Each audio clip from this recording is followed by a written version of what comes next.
Welcome, everyone, to Sally Wang's final defense presentation this afternoon.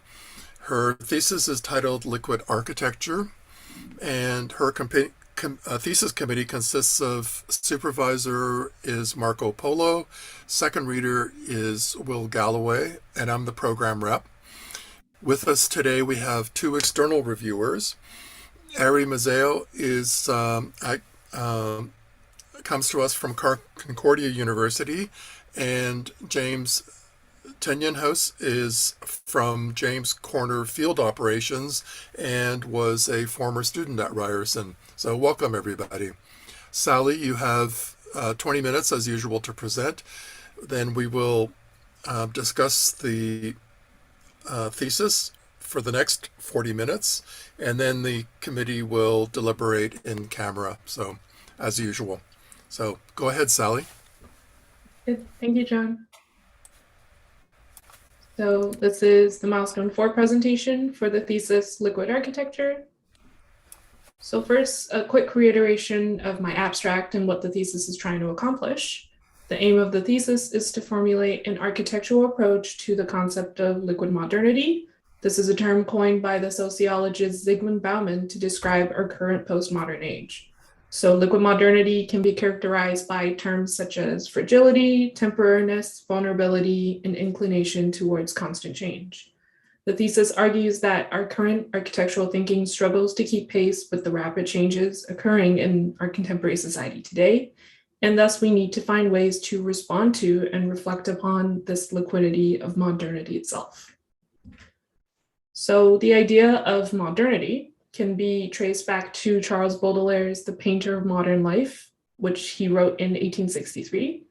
So in describing a new experience of the urban dweller within a cosmopolitan setting, Baudelaire formulates this idea of his first definition of modernity as being transient, fleeting, and contingent. And he says it is one side of art with the other being the internal and the immutable. So moving on to modernism as an architectural style, which came about as a response to the paradigm shift of society in the 20th century. This style, commonly seen through the works of architects such as Le Corbusier and Mies van der Rohe, was originally intended to be a representation in response to the rapidly changing society of the post-industrial age. However, viewers of the modernist movement simply became attracted to the aesthetics of the style, and they didn't really understand the intention behind the innovation in architectural design. As a result, it quickly became popular, but also became stagnant and monumentalized, which is in opposition to its initial purpose. As our contemporary society is even more fluid than before, the concept of liquidity may be an updated and more nuanced response to the initial intent of modernism. So liquidity in architecture can come about in three ways. First is the liquidity of the project, which is to say the aesthetics, tectonics, or operational means of the design itself. This is commonly seen in a lot of unconventional or even anti-architecture or very provocative designs, such as the Bloor building, some of Archigram's projects, the inflatables, etc. Liquidity can also come from the design of the programming of the project and how it functions, the ambiguity of spatial boundaries, the interconnections between relations and systems. These designs can be aesthetically conventional, and yet their design concepts remain fluid. So a good example of this is the Barcelona Pavilion by Mies van der Rohe. And lastly, liquidity can come from the design process of architecture. This is a bit harder to define as it can vary in outcome. However, the fluidity of these projects come from the design thinking or creating a framework for how the project is constructed, produced, or allowed to self-evolve.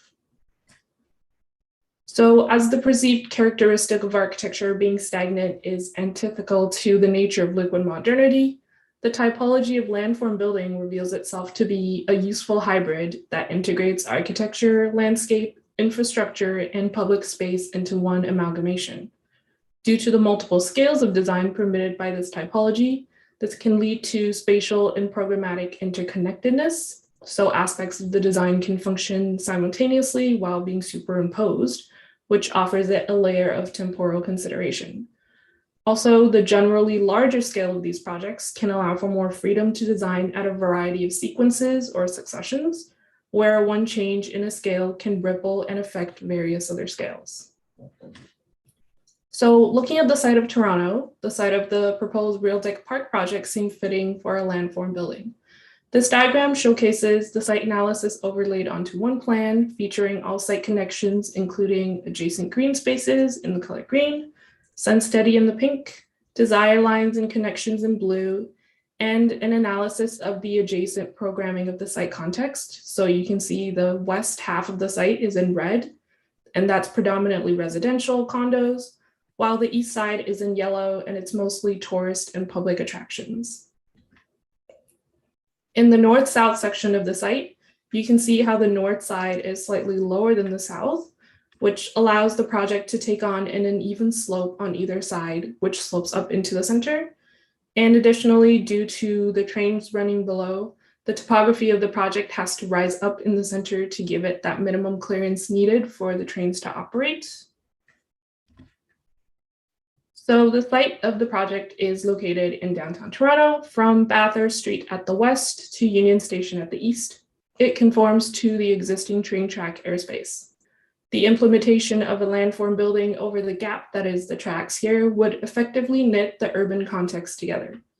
The site boundary also intersects with a series of major streets, which include Bathurst Street, Spadina, Blue Jays Way, Simcoe Street, and York Street. So due to the unique situation of the site topography, the landform building must negotiate the site context by weaving over or under existing built forms. Following the site analysis, 5 areas of key interests were identified as being the location for further design interventions. They're located here on the site. The first one is at Bathurst. There's one on Front Street, one at Spadina to Rogers Centre, one at the Metro Toronto Convention Centre, and the final one at Union Station. Here, the temporality diagram showcases the liquidity of the design process as we begin to see the interrelations and systems of activities that occur on the site throughout a single 24-hour period. This forms the basis of the large-scale spatial and temporal programming. It becomes clear that the east and west ends of the site are a type of polar opposite in terms of their formality, as the Union area is extremely formal in recreational nature, while the Front Street side is much more informal and unscripted. However, both ends treat programming similarly in the sense that they are extremely fluid and open. Spaces are allowed to function improvisationally, and in other words, they are deliberately ambiguous, and they combine programmatic instability with architectural specificity. In the more central area of the site, where the site is actually most narrow, the space becomes far more scripted in the sense that it is designed to deliberately anticipate specific programmatic functions while still being allowed some degree of informal occupation. So the temporality diagram is a crucial design tool as it forms the basis for generating not only a landscape paving plan, but also programming itself. Time rather than space becomes the main agent of the project.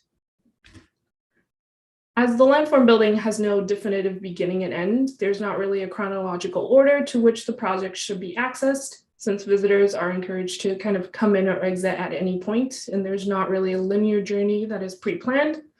So for the sake of the presentation, I'll be presenting all the design interventions from smallest to largest scale.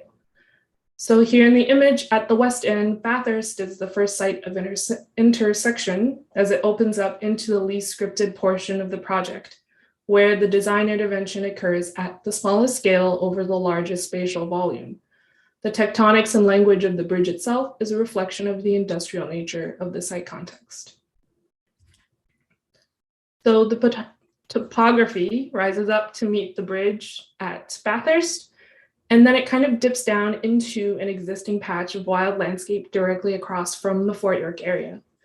Unlike the extremely manicured landscape of Fort York just beyond the bridge, this design project aims to reconstruct an unmanicured and rewilded approach to the landscape itself. The deliberate wilderness of ecology is a visual and physical approach to representing the concept of temporality. Additionally, the scale of the area, which feeds into the ecology, permits a greater degree of unscripted activity. The wayfinding within the Meadow comes as a result of the use of sight over time through desire lines and user journeys. The design of the landscape creates a new interpretation of how the contemporary landscape should be in harmony with the urban context in the most liquid manner. So the landscape, as the medium of the project, is a vital focus in the overall design of the thesis. It makes connections to the urban context and to the specific design interventions. It utilizes the temporality of nature as an aesthetic, and it allows for a degree of unscripted experience for the overall project to be able to showcase this ambiguity of a new liquid modernism. As the overall project design is one that showcases the wild, the cultural, the digital, and the urban, the landscape is separated into the unscripted, the cultivated, the intimate, and the social. So throughout the site, you can see a series of follies scattered about. They act as anchors of the interest. The three types of follies have different functions, so they're either sitting or climbing zones. They could be skylights for spaces below, or they're ventilation infrastructure for trains and or access hatches for maintenance. Throughout the gradient of paving, the follies remain a consistent element that ties together all areas of the site, and they become spots to pause or dwell within the flow of pedestrian movement. So moving east on Front Street, we're moving into the second design intervention located at the landscape edge. This is a site boundary condition adjacent to Front Street. So directly across from the site, there's actually a community development called The Well, and it's currently in construction, and it will feature a prominent courtyard space. In response, the design intervention reflects the courtyard through its placement of a sculptural corten steel wall. The curvilinear shape of the wall is both performative and also organizational, as it traces the front street itself, generating both pocket spaces as well as a prominent formal entrance into the landscape above. So the sloped entrance acts as a transitional space between the urban context and the site. Punctuating this wall is a cafe that allows an otherwise transient mode of vertical elevation change to be inhabitable. A series of misting devices create an ethereal, blur building-esque atmosphere along the east half of the wall. This provides a confounding sensation that allows one to pass through what would otherwise appear totally impenetrable. As visitors take the gradual slope up towards the landscape, they begin to cross that threshold between the urban and the unscripted, stepping through the atmosphere to enter a radically different context. So moving on to the third design intervention. First, we are at the elevation of Spadina Avenue, which occurs at the same level as the western half of the landform building, which was the Meadows. So to maintain a continuity of pedestrian flow from one side of the project to another, the project actually weaves up and over the existing street, much like a pedestrian overpass. This allows the Spadina traffic to actually pass under the project unimpeded, and it also allows pedestrians to meander from Fort York to Union Station without having to stop for traffic itself. Adjacent to the Rogers Center, the site focuses the volume of pedestrian traffic into a more narrow area of the site with a rich temporal programming. Hard paving will start to emerge in this area where activities become more scripted, and the adjacent amenities give this tourist-friendly area an extremely lively atmosphere. So the high activity space is designed to allow for pop-up markets to occur at various times during the day, while a rise in the center of the site in the paving allows for seating for market visitors and users alike. The next design intervention is located at the site boundary condition created by the back facade of the convention center. This design intervention takes advantage of the available vertical space to fold the landscape up into its Z-axis. This allows any journey taken through this section of the site to be three-dimensional rather than the traditional horizontality of an urban park.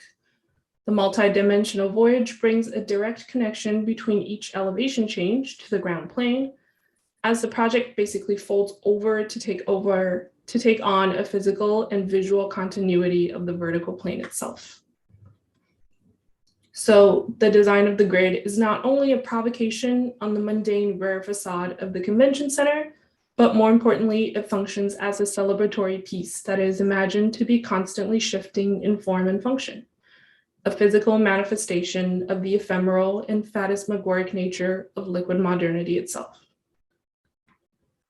Taking inspiration from precedents that utilize the architectural expression of a grid structure as scaffolding for flexible programmatic elements, this design intervention utilizes an intricate lightweight steel structure that latches onto the convention center and functions as a physical matrix, allowing for infinite possibilities of attachments. Various elements within the design currently showcase are our installations, a series of vertical circulation systems, large digital screens, and pathways and platforms at different elevations. So all of these intend to express and set up within the design intervention as almost a fun palace-esque experience, which merges itself seamlessly with all the adjacent tourist attractions around the site. So finally, we come to the design intervention located at Union Station. As the main transit hub of the city, the station is a frequent destination for travelers, particularly those who are arriving for more formal recreational activities such as sports games and concerts.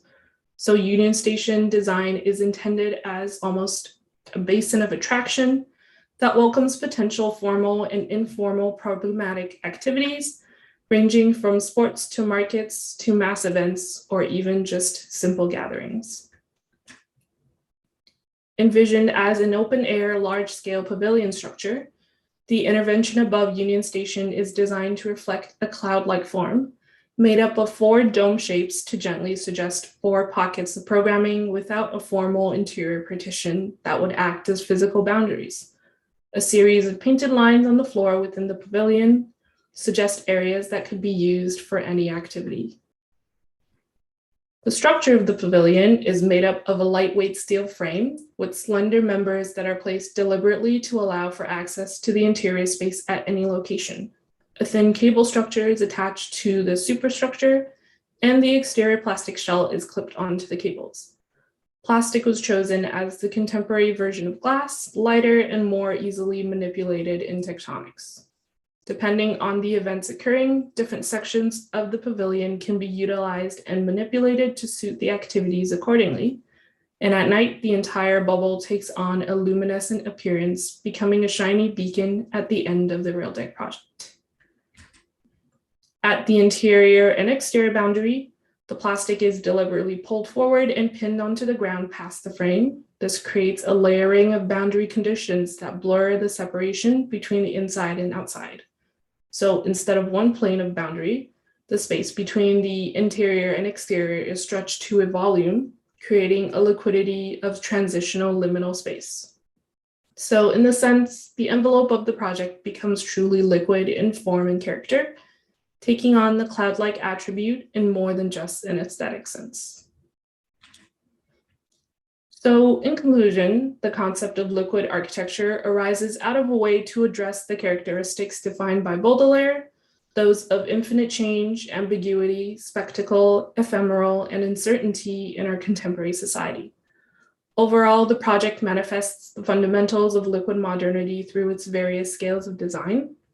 Fluidity is embodied not only in the aesthetic of each design, but also in the way spaces are programmed and designed to anticipate change for future scenarios.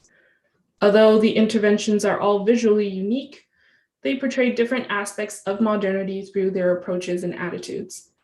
The conclusion of the thesis is not simply an answer that summarizes one single outcome, that is, a representation of what liquidity in architecture is, but rather it formulates itself into a deliberate way of design thinking, a manifesto that can be translated into a variety of possible design outcomes.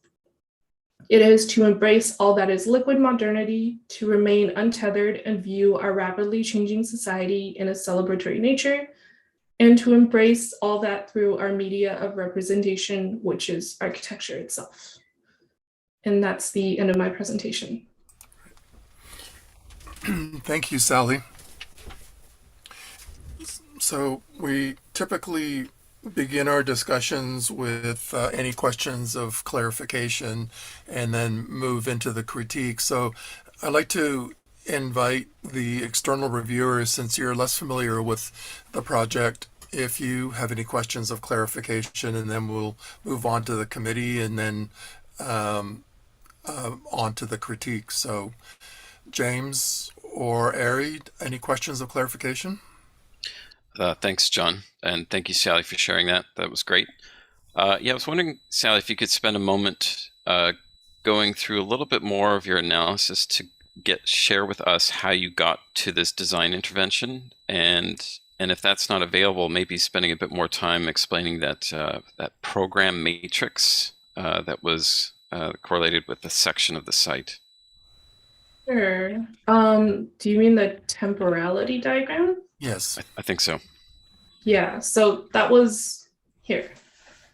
So this is a very complicated diagram because it does have a lot of information overlapped on it, and it was very crucial in just the overall design, because something that I really try to focus on in this project was temporality itself, and the idea that even though I'm designing a landform building that I'm showcasing, in this one particular instance, it is something that is designed to grow and anticipate the needs of not just the city, but it's kind of supposed to develop alongside time. So a lot of my diagrams and a lot of the design focused on how things would change either throughout the day or throughout the seasons, or even within like a 10, 50-year time frame. And this temporality diagram was one design research exercise that showcased how things would kind of change throughout the day itself. So you can see on the right the little outline of the site with all the different design interventions on it. I kind of anticipated and mapped out what exactly would happen at these intervals on site throughout a day and mapped them out onto this plan. So the idea behind kind of just the temporality diagram was to showcase that although there are design interventions on this landform building that have activities that happen on their own, in some way or another, what happens at one site will ultimately affect the overall design, and in a larger scale, it will affect the city, because there is no definite boundary to ultimately this landform building and its impacts, if that makes sense.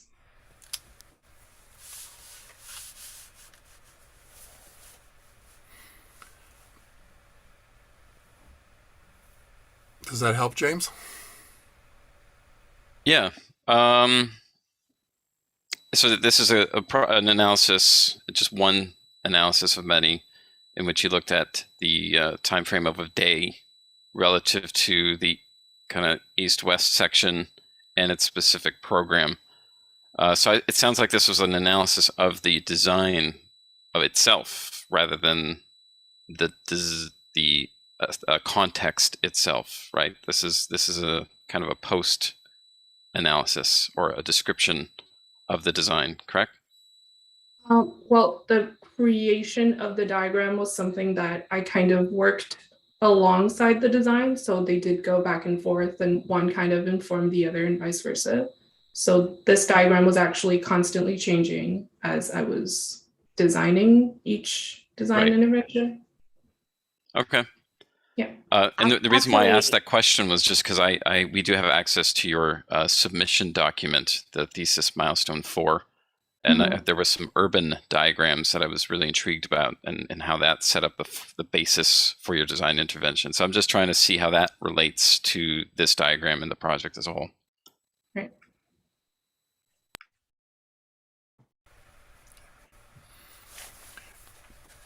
Ari, do you have any questions of clarification?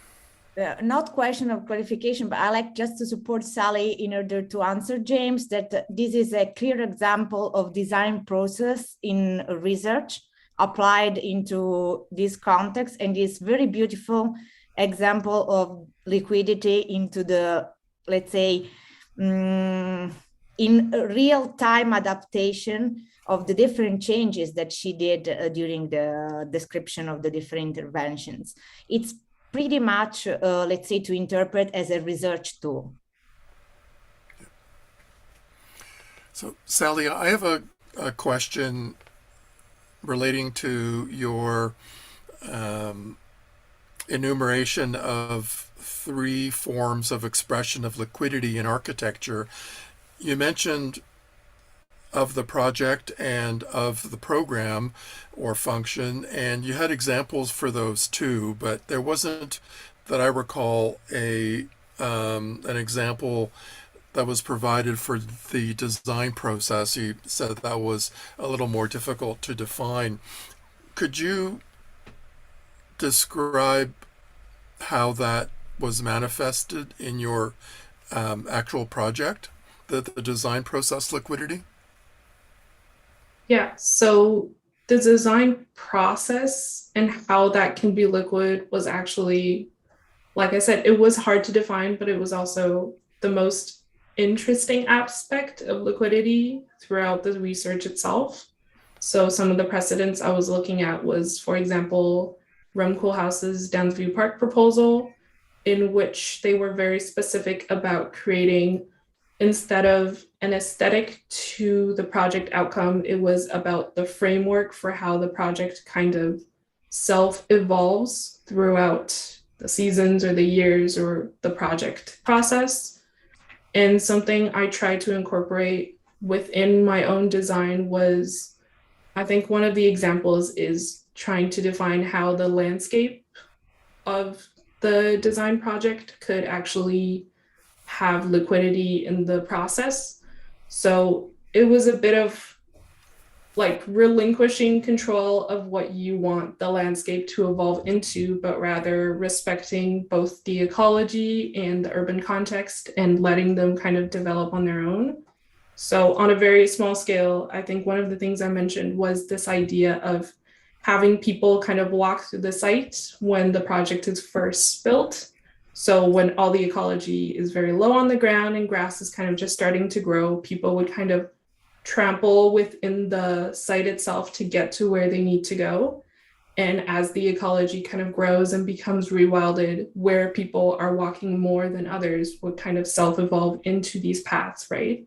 So the desire line and the idea of having the visitors creating that framework for desire paths is, I guess, an example of the design process that is liquid.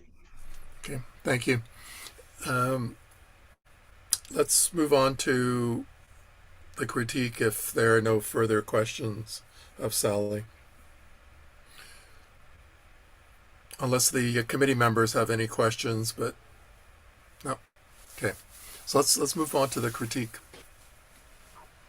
Again, I'll invite, we can start with Ari if you want to begin. And okay, so first of all, Sally, congratulations. That was a beautiful walk. I never see Toronto so poetically as you describe, with these beautiful colors that bring me up really much in a more, let's call it hybrids and uncertain atmosphere, which is very much the time we live. I really appreciate your work and your strength, specifically in the design process and in research you applied, because it was a very important challenge. This is one of the rare examples, in my opinion, of this kind of blessing of design research processes and landscape, in which very much the sense of openness that you describe, it's the real embodiment of what we are living. So very difficult to narrate into even the drawings. For that, congratulations. I really loved it and appreciate. I also know very well Anita, and I understand from this kind of, let's say, approach that you take in order to give more support of your hypothesis, that landscape is in a certain way the same liquidity. So this openness is for you a pattern to show and demonstrate. As you said, I take a note of what you wrote. You say liquidity is for me, in the different definition, a ways for the space that designed to anticipate the change. And that is very relevant because it's about also what is design intervention, what is the design process, and the different phases that we had to encounter. So, in my opinion, the only question I have, apart enjoying deeply also all the historical narration that you bring up, which I'm deeply passionate, and you made my day. Basically, it's done for today. I like to ask you, which kind of emotion the liquidity can provide to the city that you embodied and imagine. What you learn about this process, if in those ideas that you try to describe, is there some prevalent emotion that a city should have in the moment it's free of constraint and it's interfacing with all these elements that you described correctly about openness? Did you feel something, or did you want to share with us, please? Yeah, I think in the theory process, when I was doing my research, it became fairly obvious that a lot of theorists and writers were talking about a type of liquid modernity, even if they weren't specifically using the phrase or the word liquid. There is a lot of people in architecture who talk about just how to deal with uncertainty, and some people treat it as almost, I would say, an issue to kind of solve. So some people would go kind of the more resilient route, while I think for me, going through this whole thesis, I have more of a celebratory nature towards this kind of liquidity. And I think it's something that, if it is inevitable, I think we should kind of embrace it and use it to our advantage. Thank you.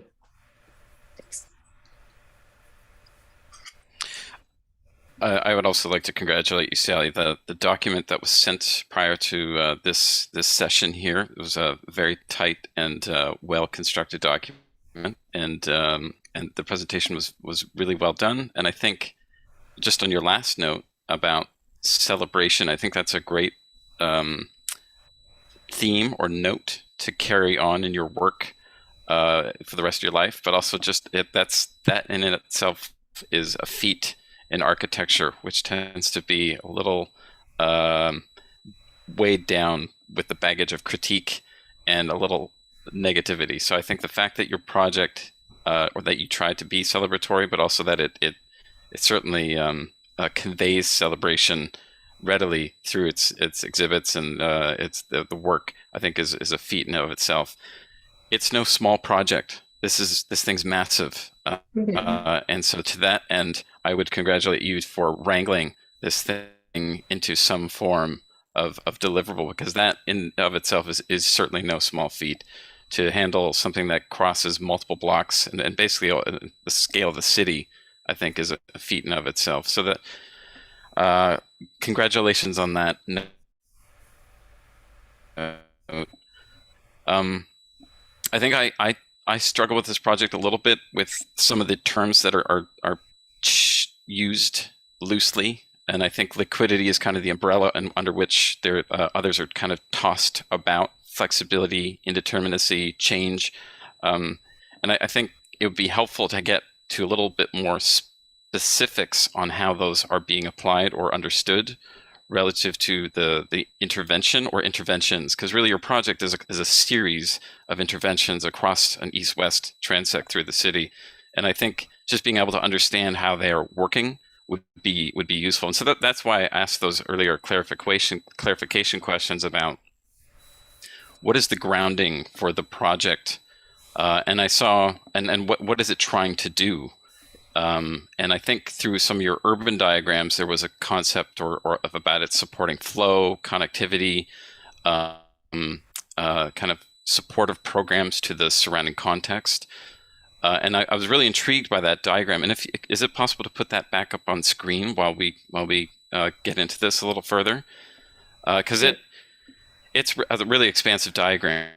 You know, when you start dialing in time to a specific intervention along a specific geography, I think that's a really fascinating kind of matrix, and I appreciate that this was something that was fluid throughout the project as well. And I was really trying to understand this. And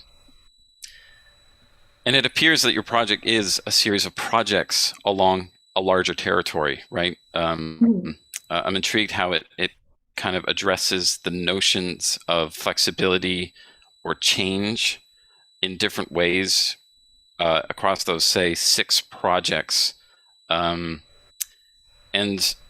again, this is no small feat for this to be one project across a large territory that does multiple things. I think you use the landform as kind of your primary project, and that can be complicated, right? Because what is a landform project? It's usually something that's trying to do multiple things on a large scale, handling multiple systems, combining nature and city flows and form. And I think all the while you've added to the additional complexity of having this thing trying to accommodate future change and indeterminacy. So that, again, this is not an uncomplicated project. And so I'm still trying to unpack it. But a mic here would be, I think if I understand each one of those projects separately, I can begin to unpack how they might address change. You know, I think the bubble the Buckminster Fuller structure at the on the top of this diagram, for example, that thing's specific. It's very it doesn't necessarily adapt or handle change. It's more fixed. Whereas the element on the bottom of this diagram, the landscape field, that's something a bit more flexible, open-ended, and certainly changing. The things in between, I lose track of a little bit. That's not to say they aren't beautiful or well-designed. I certainly believe in them. I think each one plays a really important supportive role to the overall urban context that they're in. You know, if you think about the urban density on near Fort York, there's certainly a need of large open space and functioning ecological systems. And again, your urban analysis shows that large venues or kind of performance venues are certainly more appropriate on the east end of things. So all of that makes sense, and they're all very beautiful and believable. And in particular, I'd like to complement the kind of Fort York riff of that landform moment where that plaza opens up with the 2 side wings with the ramp at the middle. I think that's a really beautiful moment. That's again really wonderful. But I'm just trying to understand how each one of these really deals with the notion of fluidity, aside from looking like they're fluid and flexible. And I think one of my critiques might be with the open space system, the landscape, in which you kind of describe that as kind of unmanicured or unspecific. As a professional who practices in landscape architecture and architecture, I can tell you that no urban public park is non-specific. It's a very highly controlled environment that takes a lot of coordination and design just to get a living, functioning system built in the kind of the complex urban realm. So I would challenge you on that point to just rely on the notion of a field or an open lawn as a non-specific intervention. That is a very specific intervention. And how that can accommodate change over time is incredibly complicated. And I think your project does rely on the notion of just a meadow transforming into a forest. I think there's a lot more at play there, especially in the urban realm, how that place would evolve relative to further densification or support further densification, how the program might adapt. Maybe the meadow carves a way to become more development or an open plaza. And I think there's some exploration that's deserved there, but also just a kind of acknowledgement that of supporting a living, functioning ecosystem on top of a structure, no less, is a complicated and very specific and very expensive act. And so I would just, while the overall diagram is very beautiful and simple, I think there's a lot more nuance and complexity there. And I think, again, I do want to compliment your project in the sense that this project is supportive of the city. It is celebrative of urban functions within the city, flow, exchange, gathering, recreation, access to open air and light. These are essential functions for the urban realm. that I think a lot of city planners kind of forget and a lot of projects lose track of. And so your project certainly helps and supports growth and densification of the cities. To that end, I really applaud your project. Thank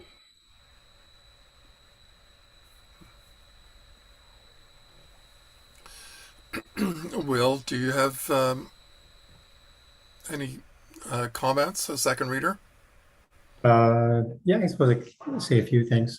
It's nice to see that you've made some big steps, Sally. It looks really good. I was kind of thinking a little bit about what James just said. I love this idea too, that you're saying that you're accepting of change and sort of celebrating it. I'm definitely one of those people who's worried about it, trying to figure out how to deal with it in management, just because I'm coming from disaster all the time. So this is really nice. I think it changes how I see the project quite a lot, actually, which is really cool. One thing that I wonder though is if you could take that a little bit further and you start to see a little bit, you have this big, huge bridge-like thing spanning the railway. And the thing I think where it gets really interesting is when it hits the land on the north and south and you start to engage with the city. And as soon as I look at it, I want to see, like, well, where do you go from there? It'd be neat if there was another diagram that showed, you know, what is the impact? You know, how far north and south are you connecting, and what are you actually, what are you connecting? What are you disconnecting? What are you transforming? All that kind of stuff. Could be a pretty cool diagram to see, you know, especially your first one, which just shows it like it's a straight slice through the city. I'll leave it there as a comment. Well, I'd like to come back to some points that James was making as well. In particular, the Meadow. I think that what is difficult to really appreciate, it certainly looks like an expansive space from the perspectives that Sally showed, especially transforming through the years to develop into, you know, further growth.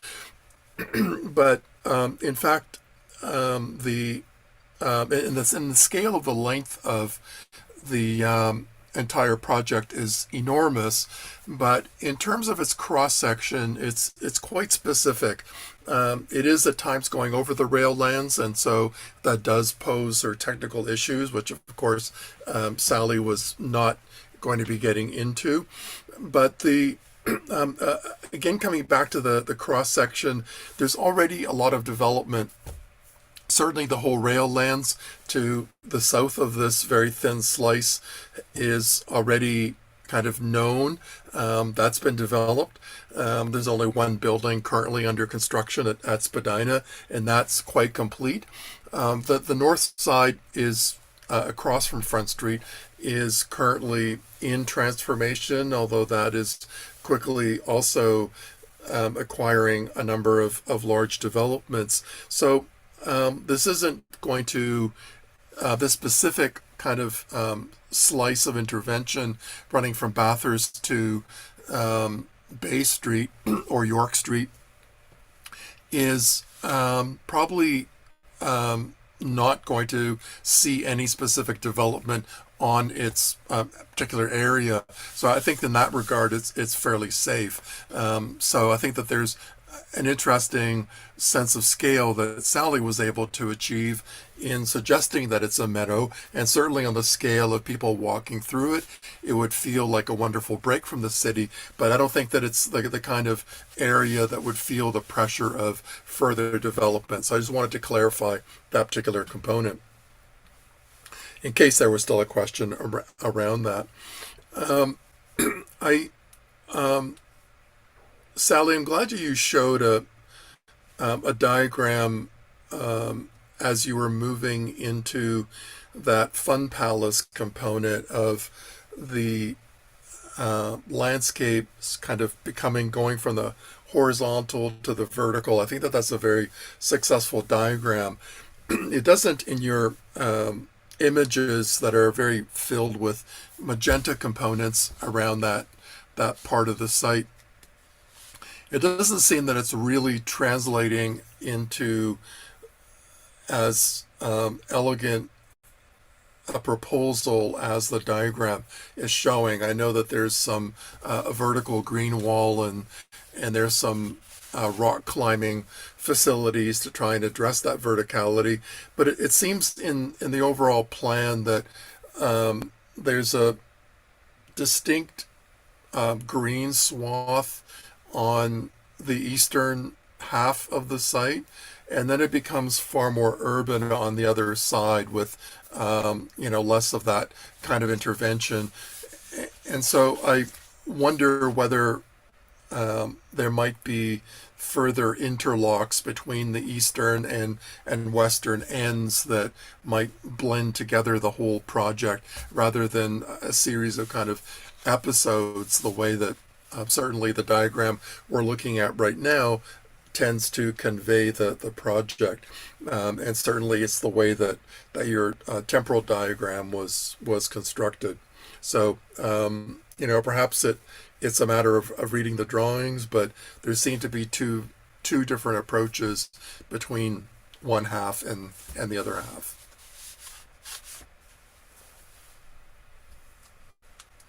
Any other commentary? We still have 10 minutes left.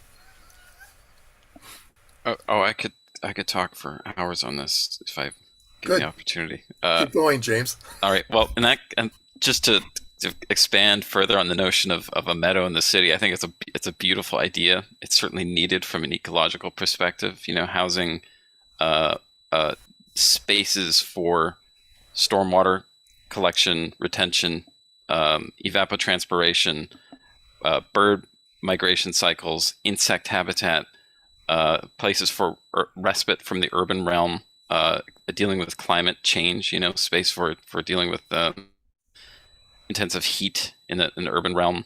And it's certainly an inclusive environment as well, where you can begin to provide familiarity and safe harbor for those who don't necessarily have an open space to kind of enjoy. And so I think open spaces are absolutely critical in the city. I would like to kind of push on the notion of that it just grows into a meadow, because that's what would happen anyway in a natural environment. But I wonder what would happen in this highly urbanized environment in which it's constructed on top of literally a concrete deck. What does that mean relative to this natural sequence and the changing demands of a city? What do new forms of transit mean for this place? Less reliance on cars. And I think, John, you bring up an important point about defining kind of points of fixity adjacent to the project, because that helps set up different understandings of timeframes about what this project needs to respond to. And so, Sally, that brings me to a point about when you talk about adapting to change and flexibility, I think you also need to define timelines. And that's something you do in a project anyway, especially when you start dealing with infrastructure. The phrasing about design life becomes part of an initial conversation about a project's initiation. How long do we want this thing to last? And that's a big deal, because that's how expensive things will cost. Do you want this thing to last 50 years or 100 years? And that's a difference of billions of dollars, right? And even I work and live in Manhattan, and so I've seen entirely dense blocks come down and only to be replaced with more dense blocks. So what does that mean for a city that is constantly changing? And so what does that mean for a meadow? What would that look like? And I guess what I'm asking for you is just to set up, as part of this conversation of timelines, or change a series of timelines and just what your project is responding to in terms of schedule, and what its outlook is. And it's already implicit in what you've defined. Meadow obviously has a defined timeline. Your kind of the playhouse or the fun house and the other venues have kind of implied timelines or life cycles. But I'm curious what a phasing diagram might look like, how this thing might evolve, not only in terms of how it's built, but how it would change over time. Just to further understanding of how those other projects, in the same way that that meadow turns into a forest, how would those other elements kind of transform relative to the ongoing changing urban context? Yeah, I think those are really important points, James, and Sally touched on them a little when she was talking about this temporality diagram, that this current one we're looking at is over a 24-hour period, but she also spoke about one that spans over the years, and that addresses a little bit your conversation just now of phasing and a kind of long-term outlook for the project. So that would have been really cool. I appreciate that this diagram itself is rather complex to establish, and it didn't perhaps your work didn't allow for these other types of temporalities to also be graphically sort of invented and established. But I would hope that the James also spoke about the celebratory aspect of this project, that would carry forward. I personally hope that this view of architecture in particular from this temporal perspective is something that you carry forward in your work, because I think it's very important. It's we see architecture as a kind of monumental intervention because we see it as geometry and matter, but I would argue, and I think that you probably see it this way as well, that its support for activity and for life is probably even more important. And that's seeing it from that temporal perspective rather than a spatial or material perspective exclusively. So that's the part that I really appreciate about this project.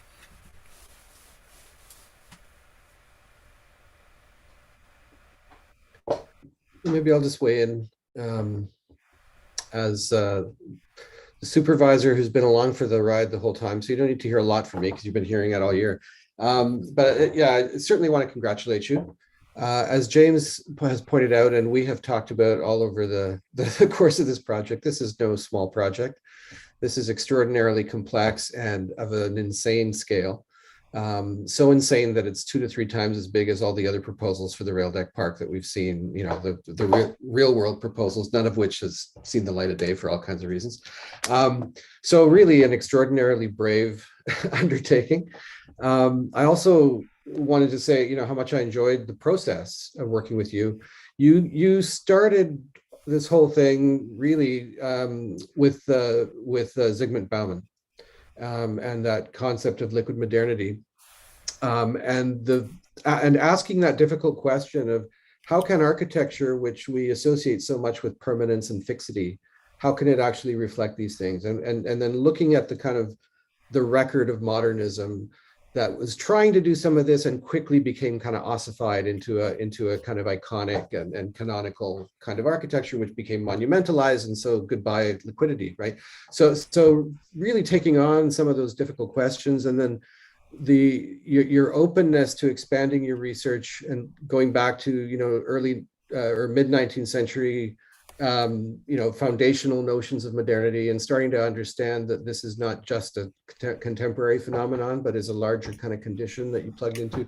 All of that, I think, for me, was very satisfying to work alongside that process. And the result is pretty insanely developed, I would say, considering the scale. To be honest, I didn't know how you would bring this thing to some kind of conclusion in the time you had, but and maybe that's the point, right? It's not really conclusive. The point is that it is open-ended, and you're showing us one set of possibilities, and you've set up the kind of discourse around how it might evolve. To come back to something John mentioned, this question of the three lenses through which you were looking at liquidity: project, program, and process. Again, I thought that was a really astute kind of formulation that came very early in the research, and that allowed you to start to think about these things in these quite different ways. To come back to the question of how does process get represented, I think you know, and this is a commonplace in these theses when you're asked to present a year's worth of work in 20 minutes, you know, some things simply don't get foregrounded. I think it's addressed quite well in the document, maybe not so explicitly in today's presentation, but I think that you were very excited by that whole process question, as you've noted, right? That was maybe the most satisfying aspect of this. I think it's an extraordinarily difficult thing to do. And I also think it's an extraordinarily difficult thing to do for an individual, right? Because all these projects are not the work of individual people. They're complex webs of all kinds of different inputs. And you're, you know, in any thesis, like you're trying to simulate that as one person. So I think in that kind of context, you've done really well in terms of understanding those much more complex processes and then trying to kind of simulate that in your own work. This is a huge kind of undertaking. So I just want to, you know, conclude with congratulations. I also want to say it was fun. It was an uplifting project. It was, you know, again, a very kind of optimistic project. And I think that it's something that I hope you will take with you into practice and not lose sight of the kind of enthusiasm and excitement that you brought to this project. Any quick closing comments from Ari or James? We have less than a minute left. On the fun note, if you found this enjoyable, you can do this in practice. These projects exist in many cities across the globe, and you can engage with clients on multi-decade design consultancies to work with these projects and deal with how they change at this scale in this kind of context. So this is just the beginning, I guess. So congratulations and enjoy the rest of your journey. Thank you.